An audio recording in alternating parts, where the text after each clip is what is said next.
Welcome back नाज़रीन। हम गुफ्तगू कर रहे हैं जहांगीर जदून साहब से और एहसन भून साहब से। सर, जो ISPR की प्रेस रिलीज़ थी उसमें ये भी लिखा हुआ था कि एक दूसरा मामला भी है इंतशार फैलाने का, जिसको अलग से देखा जाएगा।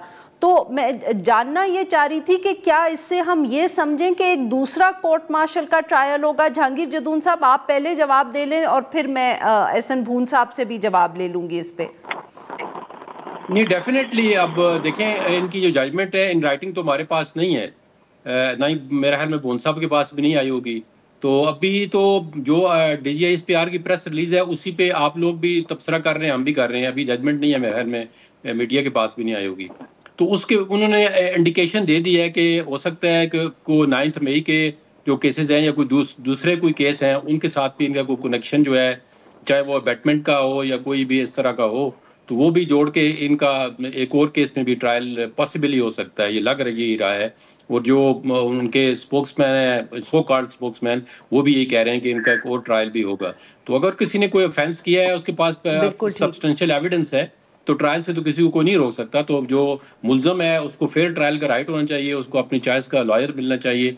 ये फंडामेंटल राइट्स हैं, वो अगर पूरे करते हैं तो अभी आपने बेसिकली ये नहीं कहा है कि इनको देखिए 3-4 काउंट्स पे सजा हुई है। अभी जो केस हुआ है, ये केस बड़ा इंपॉर्टेंट इसलिए है कि इसमें ये आंसर है कि जी ये सियासत में मुदाखलत कर रहे थे।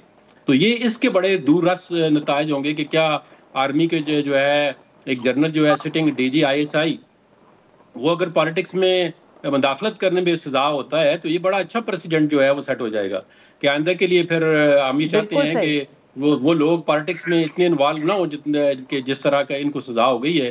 तो फिर आज जिस तरह भून साहब कह रहे हैं कि ब्यूरोक्रेसी को मैसेज जाएगा, अल्लाह करे ये मैसेज जो सिटिंग ब्यूरोक्रेसी है इसको भी चला जाए कि जी ये जो सियासत के अंदर इन्वॉल्वमेंट है ये खत्म करें। हम तो यही चाहते हैं सर।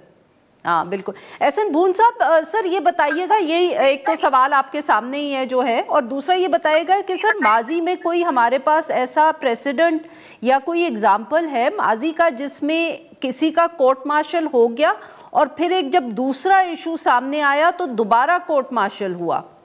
देखें, माजी में ये प्रेसिडेंट्स तो हैं कि कोर्ट मार्शल हुआ और उन्हें सजाएं भी हुई, और लेकिन दोबारा वाला जो है, देखें हर जो काम है ना, जैसे एक बंदा एक जुर्म करता है, हम बहैसियत एक प्रैक्टिशनर जो है उसका एक चार्ज फ्रेम किया जाता है और उसका एक हेड होता है कि आपने इस हेड के अंदर ये दिन फलां फलां वक्त फलां ये आपने फलां के साथ मिलके किया।